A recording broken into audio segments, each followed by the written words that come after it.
السلام عليكم ورحمة الله وبركاته. الحمد لله رب العالمين، والعاقبة للمتقين ولا عدوان إلا على الظالمين. أصلي وأسلم على رسوله النبي الكريم وعلى آله وصحبه أجمعين، أما بعد. أعوذ بالله من الشيطان الرجيم. بسم الله الرحمن الرحيم. واجعلني مقيم الصلاة ومن ذريتي ربنا وتقبل دعاء. إليك يا ربي قد وجهت حاجاتي وجئت ببابك يا ربي برعباتي. أنت العليم الذي يجري الضمير به يا عالم الغيب علام الغيوبات. قض الحوائج لي ربي ولست أرى سواك يا ربي من قاض لحاجاتي. വേദിയിൽ ഉപവിഷ്ടരായ പ്രഗത്ഭരായ വ്യക്തിത്വങ്ങളെ, ഏറെ സ്നേഹബഹുമാനം നിറഞ്ഞ പ്രിയമുള്ള കാരണവന്മാരെ, സഹോദരി സഹോദരന്മാരെ,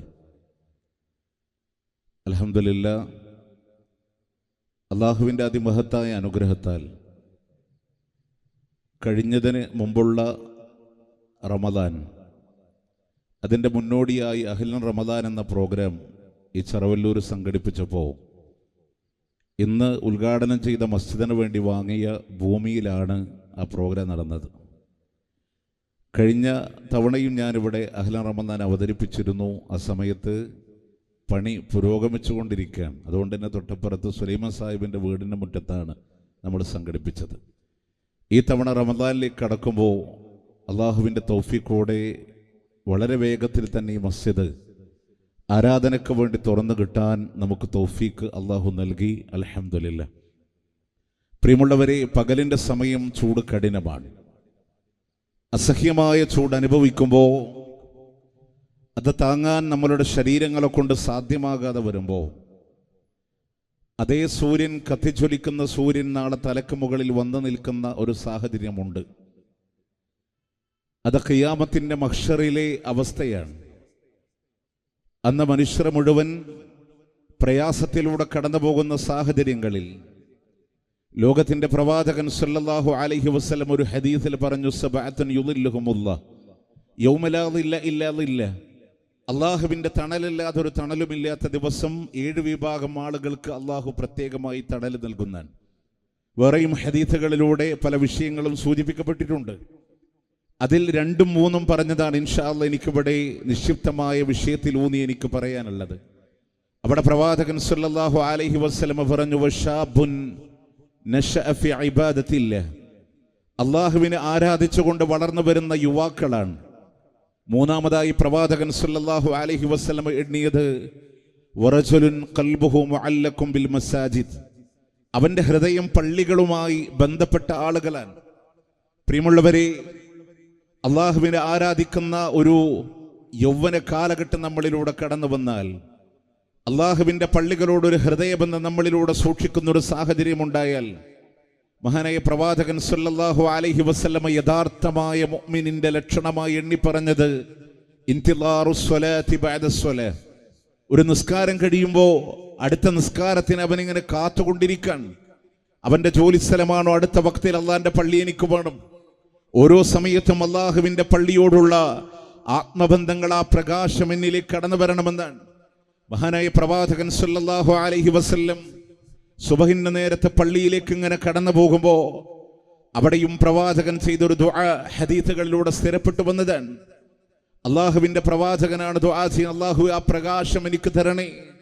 അവിടെ പ്രവാചകൻ പറയുന്ന, അള്ളാഹുവേ എൻ്റെ ഹൃദയത്തിന് നിന്റെ പ്രകാശം തരണേ, എൻ്റെ കാഴ്ചയിലും എൻ്റെ കേൾവിയിലും എൻ്റെ മുകളിലും എൻ്റെ താഴ്ഭാഗത്തും അള്ളാഹുവേ പ്രകാശങ്ങളെ കൊണ്ട് നിറക്കണേ അല്ലാ.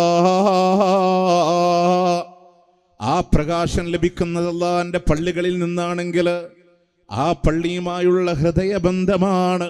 അത് വിട്ടുകൊണ്ടൊരു വിശ്വാസിക്കൊരു ജീവിതമില്ല. അവന്റെ എല്ലാ സാഹചര്യങ്ങളിലും അത് കടന്നു വരുന്നുവെങ്കിൽ പ്രിയമുള്ളവരെ, ആ ചൈതന്യമാണ് യൗവന കാലഘട്ടത്തിലും പകർന്നു കൊടുക്കാനുള്ളത് എങ്കിൽ അവിടെയാണ് എൻ്റെ വിഷയത്തിന്റെ മർമ്മം കിടക്കുന്നത്. ഇന്നത്തെ ആധുനിക തലമുറ അള്ളാന്റെ പള്ളിയിലേക്ക് ലഭ്യമല്ലാതെ വരുന്ന സാഹചര്യങ്ങളുണ്ടെങ്കിൽ പ്രിയമുള്ളവരെ, നേരത്തെ ടി കെ അഷ്റഫിന്റെ സംസാരത്തിലെ ഇന്നത്തെ തലമുറയുടെ വഴികേടിന്റെ സാഹചര്യങ്ങളെ സൂചിപ്പിച്ചു.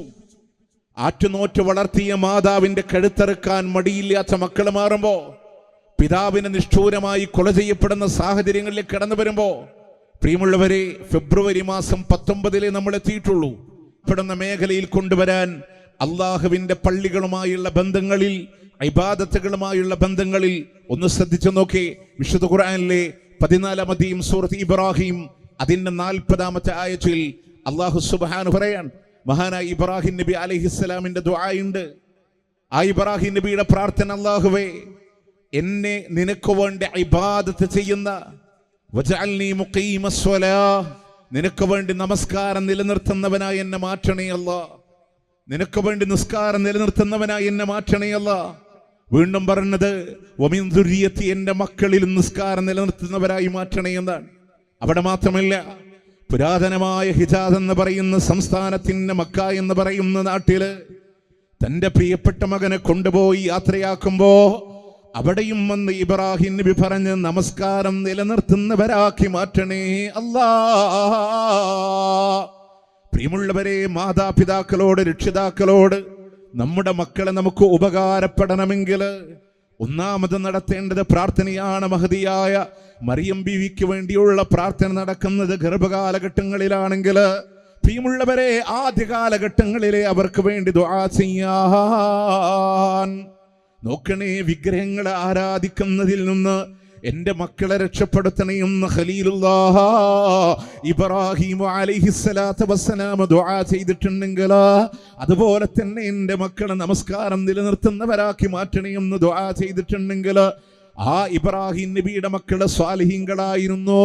ഇബ്രാഹിം നബിയുടെ മക്കളെ അള്ളാഹു പ്രവാചകന്മാരാക്കിയിട്ടുണ്ട്.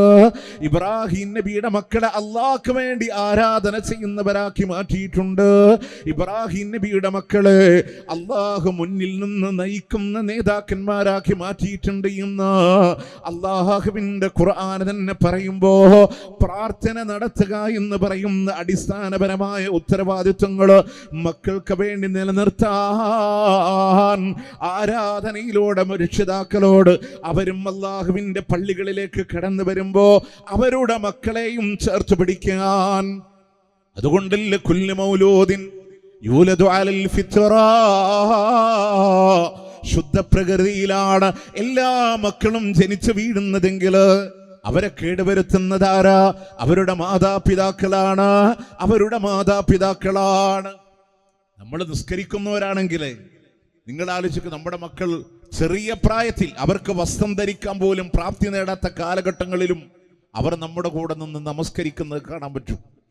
അവർ നമ്മളെ അനുകരിക്കുന്നത് കാണാൻ പറ്റും. അതുകൊണ്ട് മാതാപിതാക്കളോട് മാതൃകയാവാൻ, അവരും അതുപോലെ കൈപിടിച്ച് പള്ളിയിലേക്ക് കൊണ്ടുവരാൻ, അതിന്റെ മഹത്വം നമ്മൾ അറിയണമെങ്കിലേ നിങ്ങൾ നോക്ക്, ആ പള്ളിയോട് നമ്മൾ ആത്മബന്ധം വിടാതിരിക്കാൻ ലോകത്തിന്റെ പ്രവാചകൻ സ്വല്ലല്ലാഹു അലൈഹി വസല്ലമ രോഗത്തിന്റെ മൂർധന്യാവസ്ഥയിലും മുത്തറസൂല് പള്ളിയോടുള്ള ബന്ധമാണ്. ആയിഷ അവരെ നിസ്കരിച്ചോ? ആയിഷ റസൂലുള്ളാഹിക്ക് നിൽക്കാൻ കഴിയില്ല. നിൽക്കുമ്പോ ബോധരഹിതനായി താഴെ വീഴുകയാണ്. അപ്പോഴും ആ പള്ളിയിലേക്ക് നമസ്കാരത്തിനെത്താനുള്ള മോഹമാണ്. അവരുടെ നമസ്കാരം കഴിഞ്ഞുവോ? ഇല്ല റസൂലേ, അവർ അങ്ങേക്ക് വേണ്ടി കാത്തിരിക്കുകയാണ്. പലതവണ ബോധരഹിതനായി വീഴുന്ന പ്രവാചകനാണ് ഫളൽ ഇബ്നു അബ്ബാസ് റളിയല്ലാഹു അൻഹുവിന്റെ അലി ഇബ്നു അബീ ത്വാലിബ് റളിയല്ലാഹു അൻഹുവിന്റെ ഷോൾഡറിലൂടെ കൈവച്ചുകൊണ്ട് മസ്ജിദുൻ നബവിയിലേക്ക് കടന്നു വരുമ്പോ പ്രിയമുള്ളവരെ കാല് പോലും മണലിലൂടെ വലിച്ചുകൊണ്ട് 2 ചാല് പോലെ കാണപ്പെട്ടു എന്ന് പറയുമ്പോ പ്രിയമുള്ളവരെ ആ റസൂലുള്ളാഹി ലോകത്തോട് വിട പറയുന്ന സന്ദർഭങ്ങളിൽ പ്രവാചകന്റെ ചുണ്ടുകൾ ഇങ്ങനെ ചലിക്കുന്നുണ്ട്. ആ ചുണ്ടിലേക്ക് കാതോർക്കുമ്പോ ആയിഷ ഹസനി ഹുസൈനി, അതല്ലെങ്കിൽ എൻ്റെ പ്രിയപ്പെട്ട കുടുംബത്തിനെയല്ല അല്ലാഹുവിന്റെ മുത്ത് റസൂലെ വിളിച്ചതാരെയാണെന്നറിയുമോ? ഇന്ന് ഈ വേദിയിൽ ഒരുമിച്ച് കൂടിയ നമ്മെ പോലും ഉൾക്കൊള്ളിച്ചുകൊണ്ട് പറയുന്നത് അസ്വലാ അസ്വലാ. സ്കാരത്തിന്റെ കാര്യമൊന്ന് ശ്രദ്ധിക്കണേ. ആ ഒരു ബാധ്യത നമ്മളിലൂടെ നിറവേറ്റപ്പെടാൻ മഹാനായ സഈദ് ഇബ്നു മുസയ്യിബ് റളിയല്ലാഹു അൻഹു പറയാണ്, എൻ്റെ ഓർമ്മയിലെ 50 വർഷക്കാലത്തിനിടക്ക് ജമാഅത്തിന്റെ ഒരു തക്ബീർ പോലും എനിക്ക് നഷ്ടപ്പെട്ടിട്ടില്ല. 50 വർഷക്കാലത്തിനിടയിൽ ഒരു തക്ബീർ പോലും ജമാഅത്ത് എനിക്ക് നഷ്ടപ്പെട്ടിട്ടില്ല എന്ന് പറയുമ്പോ രക്ഷിതാക്കളെ മാതൃകയാവാ, അതുപോലെ നമ്മുടെ മക്കളെയും കൊണ്ടുവരാ. അവരെ കൊണ്ടുവരുമ്പോ ശുദ്ധിയുടെ ശീലം അവര് പഠിക്കുന്നത് നമസ്കാരത്തിൽ നിന്നാണ്. വുദൂയിലൂടെ പഠിക്കുന്നുണ്ടെങ്കിൽ ജമാഅത്തിന്റെ മര്യാദകൾ പഠിക്കുമ്പോ, സംസ്കാരങ്ങളെ പഠിക്കുമ്പോ, അദബുകളെ പഠിക്കുമ്പോ, ഇസ്ലാമിന്റെ മൂല്യങ്ങളെ പഠിക്കുമ്പോ അവരെ കൊണ്ടുവരാൻ, അവരെ വളർത്തിക്കൊണ്ടുവരാ. എങ്കിൽ അൽഹംദുലില്ലാഹ് അല്ലാഹുവിന്റെ മാർഗത്തിലൂടെ ഉപകാരപ്പെടുന്ന മക്കളായി മാറാൻ. മുഖത്ത് ചോദ്യം ചെയ്യുന്നവരെ നമ്മൾ പ്രതീക്ഷിക്കണില്ല, കുതർക്കം പറയുന്നവരെ നമ്മൾ പ്രതീക്ഷിക്കണില്ല. നാളെ ഗുരുത്വമില്ലാത്ത മക്കളായി വളർന്നു വരാൻ നമ്മൾ ആഗ്രഹിക്കുന്നില്ലെങ്കിൽ പ്രതീക്ഷിക്കണം മുസ്ലിമേ, എൻ്റെ എല്ലാ അമലിന്റെ തൗഫീഖുകളും തീർന്നു പോയി ഞാൻ ഖബറിൽ പോകുമ്പോ എന്നെ യാത്രയേക്കുന്ന സന്ദർഭങ്ങളിൽ എന്നെ മയ്യത്ത് കുളിപ്പിക്കാൻ ബാപ്പാ എൻ്റെ മകൻ പര്യാപ്തനാണോ, ഉമ്മ എൻ്റെ മകൾ അതിന് പ്രാപ്തിയാണോ, അതിന് കഴിയുമോ അവർക്ക് എന്റെ കാര്യങ്ങളെ ഏറ്റെടുത്ത് ചെയ്യാൻ എന്റെ ജനാദ മുന്നിൽ വെച്ച് അല്ലാഹുവിനോട് കൈകെട്ടി നമസ്കരിക്കുമ്പോ അല്ലാഹുവേ എന്റെ വാപ്പാക്ക് പുറത്തു കൊടുക്കണേ അല്ലാ, എന്റെ ഉമ്മാക്ക് പുറത്തു കൊടുക്കണേ അല്ലാ. റബ്ബിനോട് ആത്മാർത്ഥമായി പറയാൻ കഴിയുന്ന മക്കളുണ്ടാകുമോ? നാളെ ഖബറിന്റെ ഇരുട്ടറയിലൂടെ കൊണ്ടുപോയി കിടത്തുന്ന സന്ദർഭങ്ങളിൽ ഈ ആമയത്തിന്റെ ചെറവല്ലൂരിന്റെ ഖബർസ്ഥാനിലെ 6 മണിക്കുള്ളിലോ ഒറ്റക്കായി കഴിയേണ്ടി വരുന്ന സന്ദർഭങ്ങളിൽ, ഒരു ഇബാദത്തിന് പോലും തൗഫീഖില്ലാതെ വരുന്ന പശ്ചാത്തലങ്ങളിൽ അല്ലാഹുവിന്റെ ഹബീബ് പറയാണ്, ഖബറിലേക്ക് വരാൻ വലദുൻ സാലിഹുൻ യദ്ഉലാ, അവന് വേണ്ടി പ്രാർത്ഥിക്കുന്ന സ്വാലിഹായ സന്താനമാണെങ്കിൽ അങ്ങനത്തെ ഒരു മകനെയാണോ എനിക്ക് വളർത്തിക്കൊണ്ടുവരാൻ കഴിഞ്ഞത് എന്നാണ് നാളെ മഹ്ശറയുടെ മുന്നിൽ നന്മ തിന്മകൾ മീസാനിലൂടെ കടന്നു വരുമ്പോ അല്ലാഹുവേ നന്മയെങ്ങാനും കുറഞ്ഞു പോയാ എന്റെ പരാജയമാണെന്ന് വിധി എഴുതുന്ന സാഹചര്യങ്ങളിൽ അവിടെ നിന്ന് ചിന്തിക്കാൻ കഴിയാത്ത രൂപത്തിലൂടെ അമലുകൾ കൂമ്പാരമായി വരുമ്പോ അല്ലാഹുവേ ഇതിന് മാത്രമൊന്നും അമലുകൾ എന്റെ ജീവിതങ്ങളിലൂടെ കടന്നു വന്നിട്ടില്ലല്ലോ റബ്ബേ എന്ന് ചോദിക്കുമ്പോ അല്ലാഹു പറയുന്ന വാക്കുണ്ട്, ഇസ്തിഗ്ഫാറു വലദിക്കലക്കാ, നിന്റെ മകൻ നിനക്ക് വേണ്ടി ഇസ്തിഗ്ഫാർ ചെയ്തതാണ്, പൊറുക്കലിനെ തേടിയതാണ്. അതുപോലെ പ്രാർത്ഥിക്കുന്ന മക്കളുണ്ടോ? നേരത്തെ ഇവിടെ സൂചിപ്പിച്ചതുപോലെ ആകാശഭൂമികളുടെ സകലമാന വസ്തുക്കളാലും വിലമതിക്കുന്ന വസ്തു നൽകപ്പെടുന്ന ഖുർആൻ അറിയുന്ന മക്കളെ കൊണ്ട് അധികാരം സ്ഥാനം ലഭിക്കപ്പെടുന്ന രക്ഷിതാക്കളായി മാറാൻ കഴിഞ്ഞുവോ? ആ ഒരു സ്വപ്നം കണ്ടുകൊണ്ട് റബ്ബിനോട് പ്രാർത്ഥിക്കാ, ആ ഒരു സ്വപ്നത്തിലൂടെ വളർത്തിക്കൊണ്ടുവരാ, ആ ഒരു സ്വപ്നത്തിലൂടെ തർബിയത്ത് കൊടുക്കാ, ആ ഒരു സ്വപ്നങ്ങളിലൂടെ പള്ളികളിലേക്ക് കൈപിടിക്കാ, ആ ഒരു സ്വപ്നങ്ങളിലൂടെ പ്രാർത്ഥനകൾ മക്കളെ കൊണ്ട് പഠിപ്പിക്കാ. ഇസ്ലാമിന്റെ ചിട്ടയിലാണോ വളർന്നു വരുന്നത് എന്ന് തോന്നാ. പ്രിയമുള്ളവരെ, ലിബറൽ വാദങ്ങൾ പുറത്ത് കൊടുകുത്തി വാണാലും എന്റെ മകൻ അവന്റെ ആദർശത്തിലാണ്, അവന്റെ തൗഹീദിലാണെന്ന ബോധ്യത്തോടുകൂടെ വളർത്തിക്കൊണ്ടുവരാ. ഇനി പുതുതലമുറയോട്, മക്കളോട്, യുവാക്കളോട് പറയാനുള്ളത്, ആരെയാണ് മക്കളെ നമുക്ക് വേദനിപ്പിക്കാനുള്ളത്? ആരെയാണ് ആരെയാണ്? സങ്കടപ്പെടുത്താനുള്ളത് ആരെയാണ്? പ്രയാസപ്പെടുത്താനുള്ളത് ആരെയാ? അറിയുമോ നിങ്ങൾക്ക്? ലോകത്തിന്റെ പ്രവാചകൻ സല്ലല്ലാഹു അലൈഹി വസല്ലമയുടെ മുന്നിൽ ബന്ധങ്ങളുടെ വില എന്താണെന്നറിയാത്ത കാലഘട്ടങ്ങളിലോട് ഒരു ചോദ്യം വരുന്നുണ്ട്. മന്ന ഹക്കുന്നാസി ബിഹുസ്നി സഹാബ. ലോകത്ത് ഞാൻ ഏറ്റവും കൂടുതൽ കടമയുള്ളത് ആരോടാണ് നബിയേ? അവിടുന്ന് പ്രവാചകൻ പറയുന്നുണ്ട്, ഉമ്മുക്ക, നിന്റെ മാതാവിനോടാണ്. സുമ്മമൻ യാ റസൂലല്ലാഹ്, പിന്നെ ആരോടാണ് നബിയേ? അപ്പോഴും പറയുന്നു നിന്റെ ഉമ്മാനോട്. മൂന്നാമതും പറഞ്ഞു ഉമ്മ. നാലാമത് പറഞ്ഞത് ബാപ്പയാണ്. കാരണം എന്താണെന്നറിയോ? ഗർഭം ചുമന്നത് 10 മാസം ഉമ്മയാ, പ്രസവിച്ച വേദന തിന്നതും അവർ തന്നെയാ, പാലും കൊടുത്ത് വളർത്തലും അവരാണേ.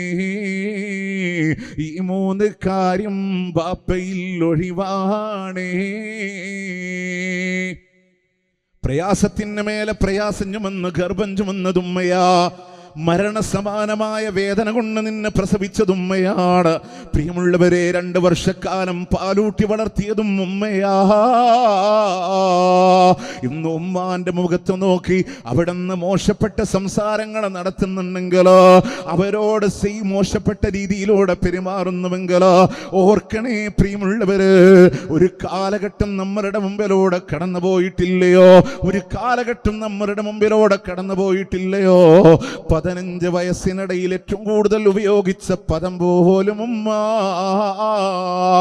ഒരുപക്ഷെ ഇന്നും വളർന്നു വരുന്ന കാലഘട്ടങ്ങളിൽ ഒരു കല്ല് തട്ടി താഴെ വീഴുമ്പോഴും അറിയാതെ നാവിലൂടെ വരുന്ന വാക്ക് ഉമ്മ. പ്രിയമുള്ളവരെ, ഏത് പ്രൗഢി നടിക്കുന്നവര് ഉദരത്തിലൊന്ന് തടവി നോക്കുമ്പോ ഒരു ചിഹ്നം കാണാ. പൊക്കിൽ കൊടിയുടെ ചിഹ്നമാണെങ്കിൽ ഉമ്മാടെ ശരീരത്തിൽ നിന്ന് ഊർജമെടുത്തിട്ടുള്ള, നോക്കണേ, അതിനൂതനമായ ശാസ്ത്രക്രിയകളെ കൊണ്ട് നിർമാർജനം ചെയ്യാൻ കഴിയാത്ത അടയാളം, ഓർക്കണേ, അത് ഉമ്മാന്റെ ചിഹ്നമാ. അവരുടെ കണ്ണീര് വീഴ്ത്താൻ കാരണമായാൽ ആസിഡുകളുടെ രാജാവെന്ന് പറയുന്ന സൾഫ്യൂരിക് ആസിഡിനെക്കാളും പവറുള്ള ഒന്ന് ലോകത്തുണ്ടെങ്കിൽ ഉമ്മാന്റെ നോവുന്ന കണ്ണുനീരാ. പ്രിയമുള്ളവരെ, 5 വയസ്സിനിടയിൽ ഒരു സൽക്കാരത്തിനിടയിലും ഉമ്മാനെ കാണാതിരുന്നാൽ ഉമ്മ എന്ന് നിലവിളിച്ചിരുന്ന കാലഘട്ടങ്ങളെ മറന്നുപോയില്ലയോ?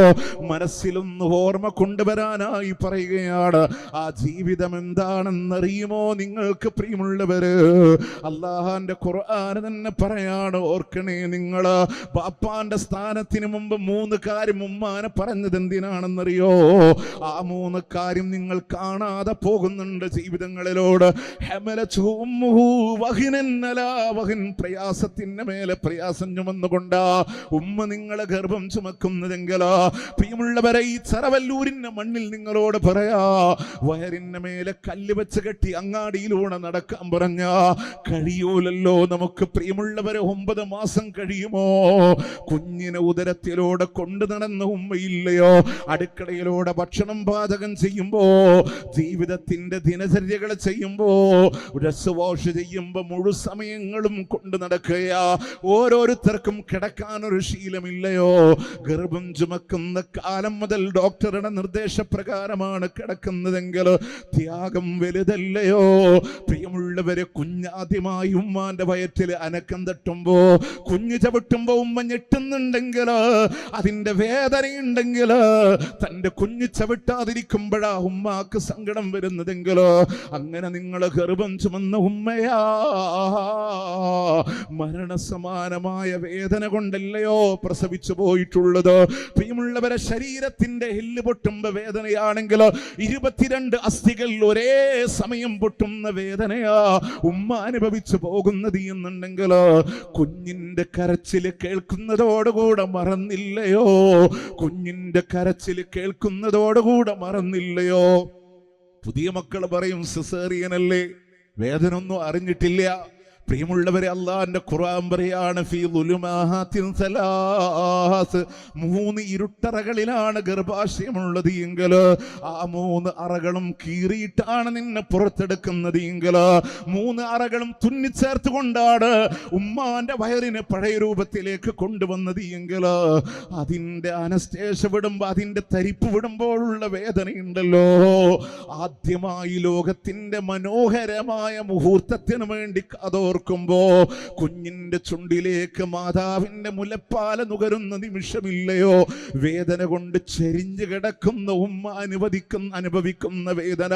അതുകൊണ്ടല്ലേ മഹാനായ ഇബ്നു അബ്ബാസ് റളിയല്ലാഹു അൻഹുവിന്റെ മുമ്പിൽ അവിടുന്ന് ഒരാള് തന്റെ മാതാവിനെ തലയിലൂടെ ഏറ്റി ചുമന്നുകൊണ്ട് കഅബാലയത്തിന് 7 തവണ തവാഫ് ചെയ്യുകയാ.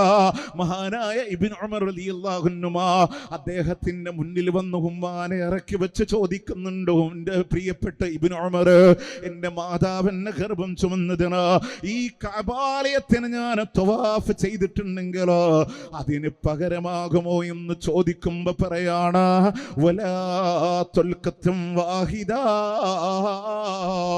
ഒരൊറ്റ നിമിഷത്തിന് പോലും പകരമില്ല, ഒരൊറ്റ നിമിഷത്തിന് പോലും അത് പകരമില്ല. അത്ര വലിയ വേദന അനുഭവിച്ചവരാണ് അവരെങ്കിൽ 2 വർഷക്കാലം പാലൂട്ടി വളർത്തിക്കൊണ്ടുവരുന്ന കാലഘട്ടങ്ങളിൽ പ്രിയമുള്ളവരെ, മെലിഞ്ഞൊട്ടിയ ശരീരങ്ങളിൽ നിന്ന് മാതാവിൽ നിന്ന് പാല് നുകരുമ്പോ പ്രിയമുള്ളവരെ, മുളച്ചു വന്ന പിന്നരി പല്ലുകൊണ്ട് പാല് കിട്ടാത്തതിന്റെ പേരിൽ മാതാവിന്റെ മാറിടത്തിലൂടെ കടിക്കുമ്പോ മുല്ലമുട്ട് പോലെ പാല് വരുന്നതിന് പകരം രക്തത്തിന്റെ തുള്ളികൾ വരുമ്പോ ഉമ്മാക്ക് വേദനിക്കുന്നടാ എന്ന് പറഞ്ഞ് തലോടി ഉമ്മാനെ വേണ്ട എന്ന് യുവതലമുറ പറയുന്നുണ്ടെങ്കിൽ രാത്രിയുടെ അന്ത്യാമങ്ങൾ ആലോചിച്ചിട്ടുണ്ടോ? പകല് മുഴുവനും ജോലി ചെയ്യുമ്പോ മക്കള് കിടന്നുറങ്ങുകയായിരിക്ക, രാത്രി ഒന്ന് വിശ്രമിക്കാൻ കടന്നു വരുമ്പോഴാ കരയുന്ന നിങ്ങളെ താരാട്ട് പാടി ചേർത്ത് വെച്ച് ഉമ്മാന്റെ ക്ഷീണം എത്രയാ, ഉമ്മാന്റെ പ്രയാസം എത്രയാ. ഇന്ന് വളർന്നു വരുന്ന കാലഘട്ടത്തിലും ആലോചിച്ചിട്ടുണ്ടോ നിങ്ങളോ? ഇഷ്ടപ്പെട്ട ഭക്ഷണം അവര് കഴിച്ചിട്ടുണ്ടാവില്ല, ഉപാധികളില്ലാതെ സ്നേഹിക്കാ ലോകത്തുള്ളത് മാതാപിതാക്കളാ. ഏറ്റവും നല്ലത് മക്കൾക്ക് വേണ്ടി മാറ്റിവെച്ചില്ലയോ? ഇനി ബാപ്പ കുറച്ച് കാർക്കശക്കാരനാണ്, എന്തിനും ദേഷ്യപ്പെടുകയാണെന്ന് പറയുന്ന മക്കളോട് 12 മണിക്ക് 1 മണിക്ക് പാതിരാത്രി കടന്നു വരുന്ന നിങ്ങളോട് ഏത് ബാപ്പയാ സ്നേഹത്തോടുകൂടെ സംസാരിക്കാനുള്ളത്? എന്നാലും എൻ്റെ ചെറുപ്പക്കാരെ, യുവാക്കള്, നമ്മളറിയാത്തൊരു ബാപ്പയില്ലയോ?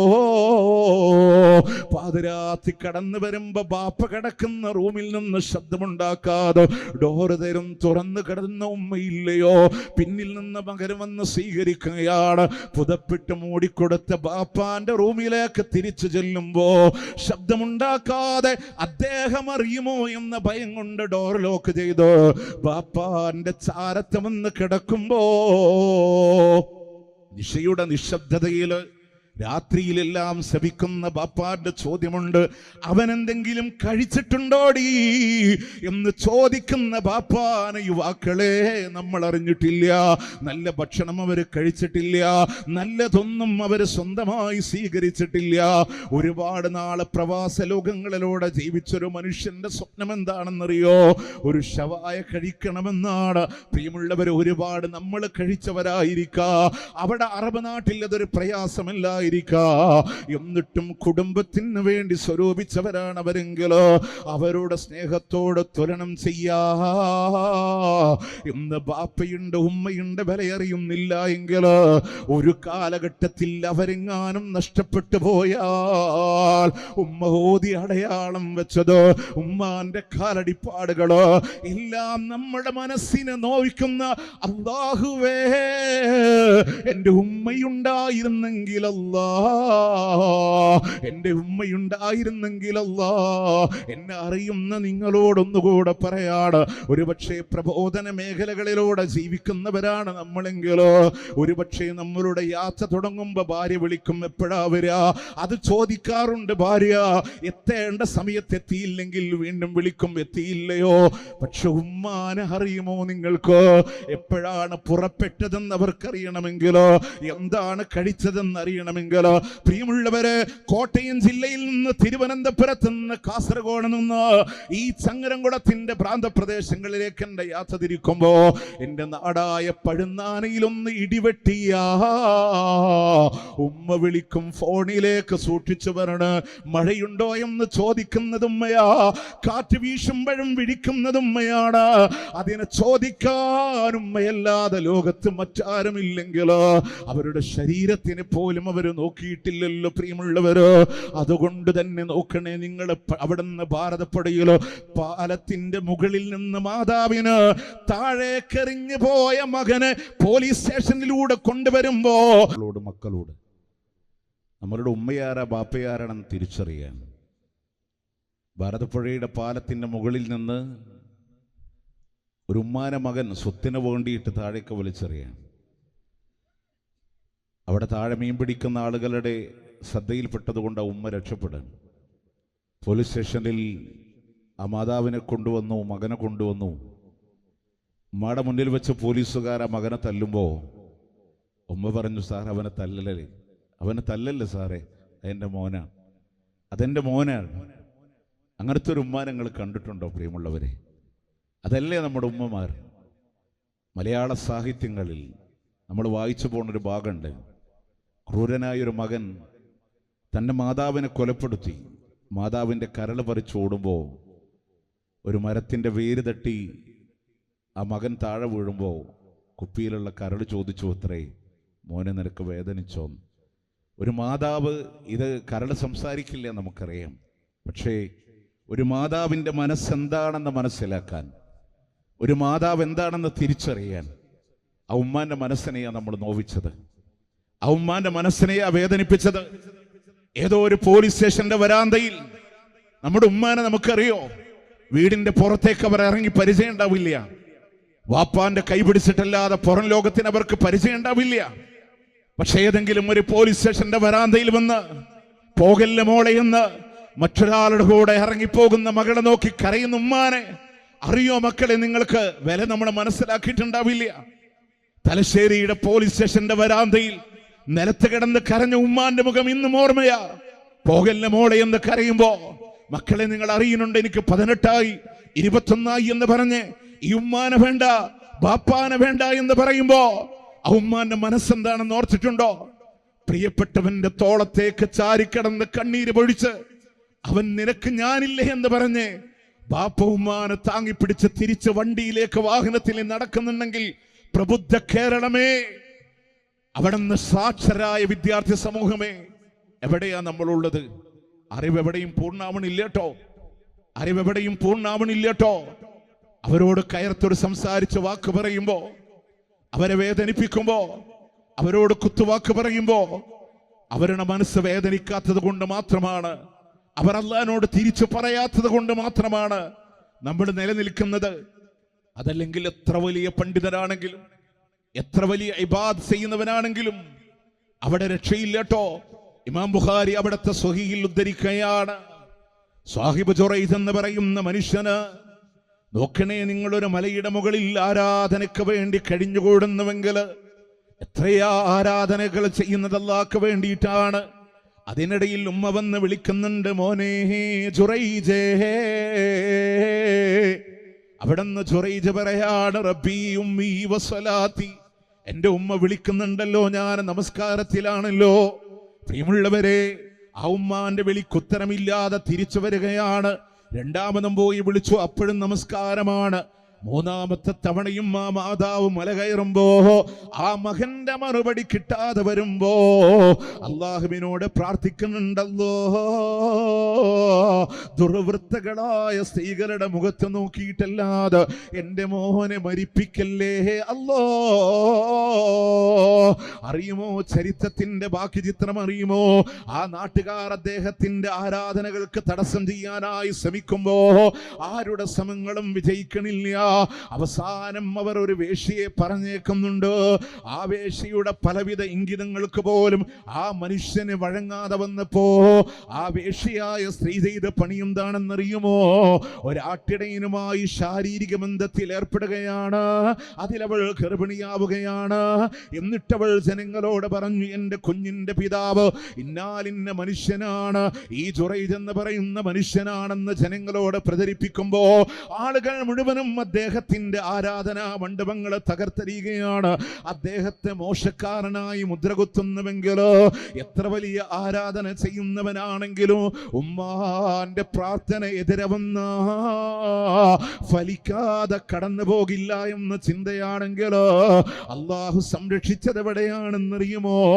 അവർ പ്രസവിക്കട്ടെ എന്ന് ഈ മനുഷ്യൻ അവരോട് ആവർത്തിച്ചു പറയുന്നുണ്ട്. എന്നിട്ട് ആ കുഞ്ഞിനോട് ചോദിക്കുന്നുണ്ട്, മോനെ ആരാണ് നിന്റെ പിതാവ് എന്ന് ചോദിക്കുമ്പോ അവിടെ ഇതാ തൊട്ടിലുള്ള കുട്ടി സംസാരിക്കുന്നുണ്ട്. ഇന്നാലിന്ന റാഹിയ, ഇന്നാലിന്ന ആട്ടിടേനാ. പ്രിയമുള്ളവരെ, അദ്ദേഹത്തിന്റെ നിരപരാധിത്വത്തിന് അള്ളാഹു തെളിയിച്ചിട്ടുണ്ടെങ്കിലോ ഉമ്മാന്റെ മനസ്സ് വേദനിപ്പിച്ചതിന് അള്ളാഹു സുബ്ഹാനഹു വ തആല അവിടുന്ന് ഉത്തരം കൊടുത്തിട്ടുണ്ടെങ്കിലോ ആലോചിക്കണം. ഉമ്മാടെ മനസ്സാണ് വേദനിക്കുന്നത് എങ്കിലോ, ബാപ്പാന്റെ മനസ്സാണ് വേദനിപ്പിച്ചത് എങ്കിലോ അവരോട് മാപ്പ് ചോദിക്കണേ, അവരുടെ മനസ്സിനെ പ്രയാസപ്പെടുത്താതെ കാത്തുകൊള്ളണേ. റിദല്ലാഹു ഫീ റിദൽ വാലിദൈൻ വസുഖ്തുല്ലാഹി ഫീ സുഖ്തിൽ വാലിദൈൻ. അല്ലാഹുവിന്റെ തൃപ്തി മാതാപിതാക്കളുടെ തൃപ്തിയിലാണ്. അള്ളാന്റെ കോപം മാതാപിതാക്കളുടെ കോപത്തിലാണ്. അതറിയാത്ത തലമുറകളോട് അറിയുന്നുണ്ടോ നിങ്ങള്? അടിവാരത്തിന്റെ താഴെ ലഹരി ബാധിച്ച മകനാണ് മാതാവിന്റെ കഴുത്തിലോടെ കത്തിവെക്കുന്നത് എന്നുണ്ടെങ്കിലോ, മാതാവിനെ കൊല ചെയ്യുന്നത് എന്നുണ്ടെങ്കിലോ, ഗർഭം ചുമന്ന വയറിനെയാണ് വേദനിപ്പിച്ചത് എങ്കിലോ, ചുംബിച്ച അതരങ്ങളെയാണ് അരുങ്കൊല ചെയ്തത് എന്നുണ്ടെങ്കിലോ, ഓർക്കണേ ഉമ്മയാരാണ്, സ്ഥാനം എന്താണ്, മഹത്വം എന്താണ്, അത് ചിന്തിക്കാൻ അവർക്ക് വേണ്ടി പ്രാർത്ഥിക്കാൻ പറഞ്ഞ മേഖല കൂടെ പറഞ്ഞുകൊണ്ട് ഇൻഷാ അല്ലാഹ് ഈ സംസാരത്തിന് ഞാനിവിടെ സമാപനം കുറിക്കുമ്പോ അല്ലാഹ് പറയാണ്, മറക്കല്ലേ പ്രിയമുള്ളവര്. അവിടുന്ന് സൂറത്ത് ഇസ്രാഇന്റെ 17ാമത്തെ ആയത്തിലോട് 17ാം അധ്യായത്തിൽ അല്ലാഹു തആല പറയാണ്, വഖദാ റബ്ബുക അല്ലാ തഅബുദൂ ഇല്ലാ ഇയ്യാഹു വബിൽ വാലിദൈനി ഇഹ്സാനാ.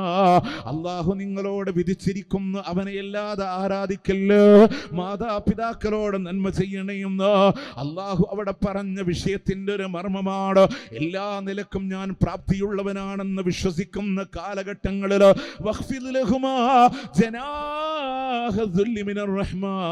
എത്ര ഉയരത്തിലൂടെ നീ പറക്കേണ്ടി വന്നാലും നിന്റെ ചരകതാത്തേണ്ടത് എവിടെയാണ്?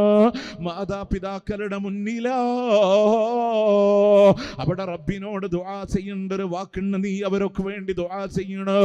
റബ്ബിർഹംഹുമാ കമാ റബ്ബയാനി സഗീറാ. ചെറുപ്പത്തിൽ എൻ്റെ മാതാപിതാക്കൾ എന്നോട് കരുണ കാണിച്ചതുപോലെ അവരോട് നീ കരുണ കാണിക്കണേ അല്ലാ. അവരുടെ ഗർഭാശയത്തിൽ ഊറിയത് മുതൽ അവരെന്നോട് കരുണ കാണിച്ചവരാണ്.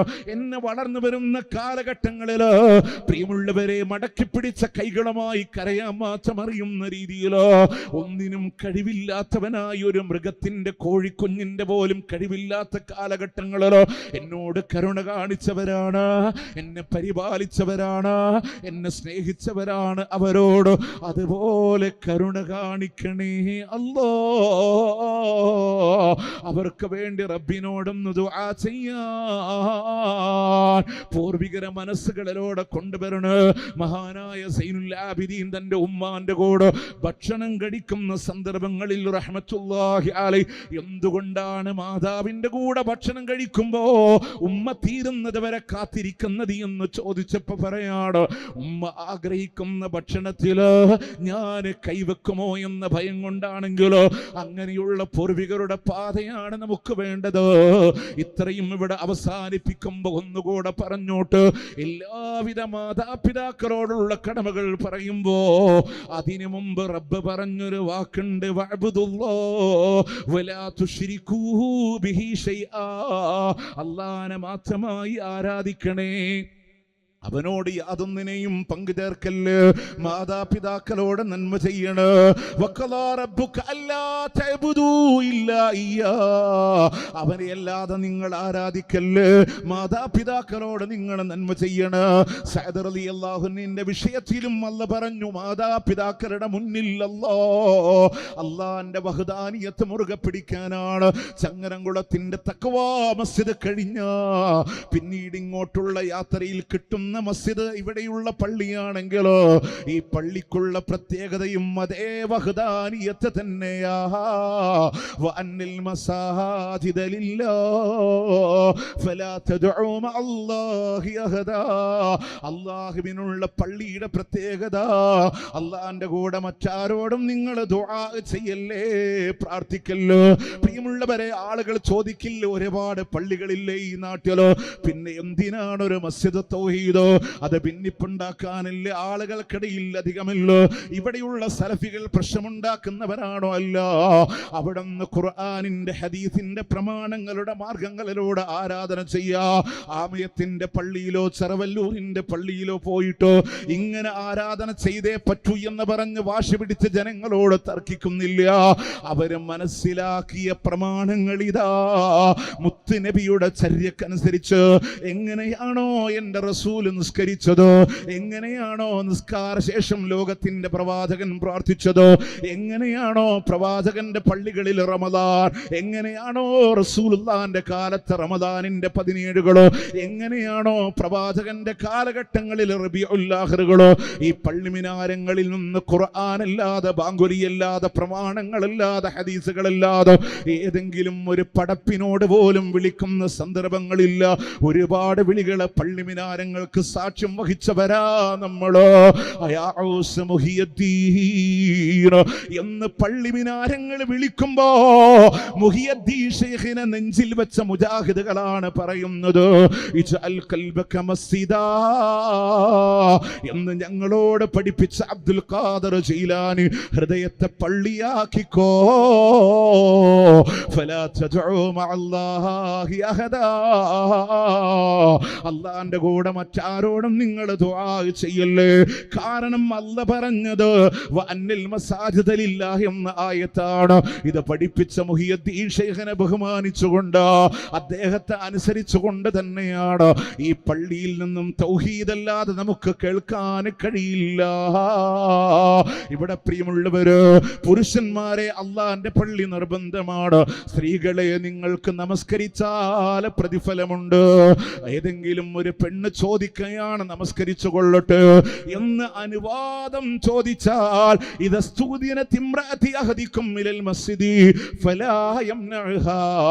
അവളെ നിങ്ങൾ തടയല്ലേ എന്ന് ലോകത്തിന് മുത്താണ്. അല്ലാഹുവിന്റെ സ്ത്രീകൾക്ക് പള്ളികളെ തൊട്ട് തടയല്ലേ. അവർ പള്ളിയിൽ നമസ്കരിക്കുന്നത് നിങ്ങൾ തടയല്ലേ. അതുപോലെ തന്നെ മറ്റൊരു ഹദീസിൽ പറഞ്ഞു, ഹുദൂദഹുന്ന മിനൽ മസാജിദ്, പള്ളിയിൽ നിന്നുള്ള ഓഹരി നിങ്ങൾ തടയല്ലേ. ഇവിടത്തെ സ്ത്രീകൾക്ക് നമസ്കരിക്കാ ആഗ്രഹമുണ്ടെങ്കിൽ, അവർക്ക് പ്രതിഫലം ആഗ്രഹിക്കുന്നുവെങ്കിൽ മറ്റു പള്ളിയിൽ കയറ്റണമെന്ന് ഞങ്ങൾ പറഞ്ഞില്ല. പക്ഷെ കയറി നമസ്കരിക്കാ സ്വാതന്ത്ര്യമുള്ള പള്ളി പരിസരത്തുണ്ടെങ്കിൽ ഇതേ മസ്ജിദ് തൗഹീദാ. അതാണ് ഈ പള്ളിയുടെ വ്യതിരക്തത എന്ന് മനസ്സിലാക്കാൻ ആ സുന്നത്തിന്റെ അടിസ്ഥാനത്തിലാണ്. അതുകൊണ്ട് തൗഹീദിലൂന്ന് മാതാപിതാക്കളുടെ മക്കൾ കടമൊക്കെ പറയുമ്പോൾ അതിന് മുകളിൽ അല്ലാഹ് പറഞ്ഞു, അല്ലാഹ് മക്കളെ നമുക്ക് സ്വാലിഹീങ്ങളാക്കണോ, അല്ലാഹുവിന്റെ തൗഹീദ് ആദ്യമേ അവരിൽ ശീലമാക്കാൻ. പ്രിയമുള്ളവർ ശ്രദ്ധിക്കുക, അല്ലാഹു സുബ്ഹാനഹു വ തആല അവന്റെ പ്രമാണങ്ങളിൽ ഉറച്ചു നിന്ന് ജീവിക്കാൻ അല്ലാഹു നമുക്ക് തൗഫീക്ക് നൽകി അനുഗ്രഹിക്കുമാറാവട്ടെ. നിങ്ങളോടൊക്കെ പ്രാർത്ഥനയിൽ എന്നെ കൂടെ ഉൾപ്പെടുത്തണേ എന്ന ദുആ വസിയത്തോടെ, അല്ലാഹുമ്മ റബ്ബന ആതിനാ ഫിദ്ദുനിയ ഹസന وفي الآخرة حسنة وقنا عذاب النار ربنا تقبل منا إنك أنت السميع العليم وتب علينا إنك أنت التواب الرحيم واغفر لنا يا غافر المذنبين وصلى الله على نبينا محمد وعلى آله وصحبه أجمعين. السلام عليكم ورحمة الله وبركاته.